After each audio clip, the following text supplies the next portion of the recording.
નમસ્કાર, આપ જોઈ રહ્યા છો જેકેએસની ગુજરાતી. વાત કરીએ તો ભાભરના વાવડી ગામેથી ₹5.61 લાખનો ગાંજાના જથ્થા સાથે એક ઇસમ ઝડપાયો હતો. સમગ્ર વાત કરીએ તો પોલીસે 56 કિલો 100 ગ્રામ ગાંજાનો જથ્થો ઝડપી લઈ કાયદેસરની કાર્યવાહી હાથ ધરી હતી. ભાભર તાલુકાના વાવડી ગામેથી ભાભર પોલીસે 56 કિલો અને 100 ગ્રામ ગાંજો ઝડપી પાડ્યો હતો. કુલ ₹5.61 લાખનો મુદ્દામાલ કબજે કરી એક ઇસમની સામે કાયદેસરની કાર્યવાહી હાથ ધરવામાં આવી હતી. બનાસકાંઠા જિલ્લાના ભાભરમાં પોલીસ સ્ટાફના માણસો પેટ્રોલિંગમાં હતા તે દરમિયાન બાતમી હકીકત મળી હતી કે ભાભરના વાવડી ગામે રહેતા રામચંદ્રજી નેમાજી ઠાકોર પોતાના જમીનમાં ગાંજાના છોડ રાખે છે.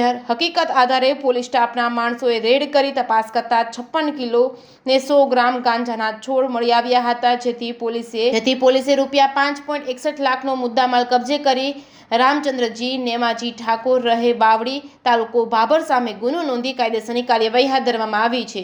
જેકેએસની ગુજરાતી સાથે કિરણ ઠાકોર સાથે દેવરાજ ઠાકોર, ભાભર.